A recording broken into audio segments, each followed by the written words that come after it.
Hi, I'm Chris Ohado, Director of Physical Therapy at MAPS Clinic. We're going to talk this week a little bit about gardening. One of the things in the pain clinic that is important to us is encouraging patients to pursue their healthy passions or their healthy hobbies. When we think about how we best manage chronic pain, having things in life that bring joy and healthy leisure activities is really important in terms of coping skills.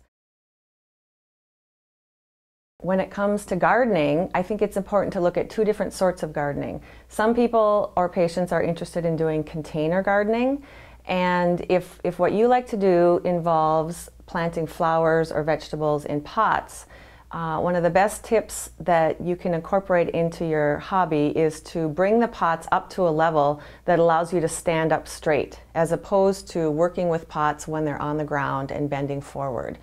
So getting pots up on the picnic table, getting pots up on a chair so that you can be more erect when you're planting and digging and that sort of thing will make it better for your back and for your pain.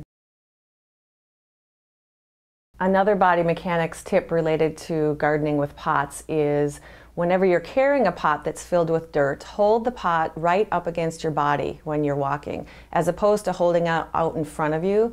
Anytime you hold a weight out in front of your body with your elbows away from your trunk, it puts a lot of added stress through your spinal column, and it stresses the muscles that support your spine a lot more. And that can then cause a flare-up of pain symptoms. I think a more challenging sort of gardening is when you're gardening right in the ground or in the earth, in your yard or in landscaping beds, because then you have no choice but to be bent forward in some manner. So the first suggestion I can give you is that whenever possible, find a stool or a 5-gallon bucket that you can turn upside down and then sit on the bucket and bend forward from your hips in order to reach the ground and do your planting or your weeding or your digging.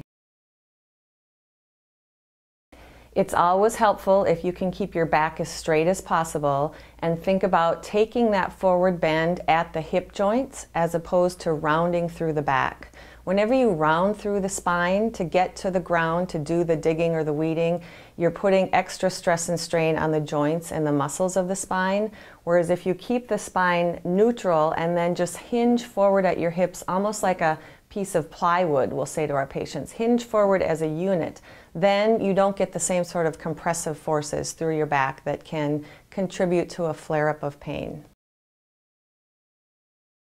So whether you are gardening in containers or pots or right in the earth, I think a final important tip related to gardening is trying to do the hobby in small chunks of time. So avoid spending 4 hours, for instance, on Saturday gardening if that length of time is really outside of your normal tolerance for activities of that type. It's important to really manage and do smaller chunks of time to enjoy the hobby fully and not experience a flare-up of your pain as a result. So hopefully by incorporating these tips, you can improve your safety with gardening and thus improve your enjoyment of your hobby. Good luck. Thanks. Bye.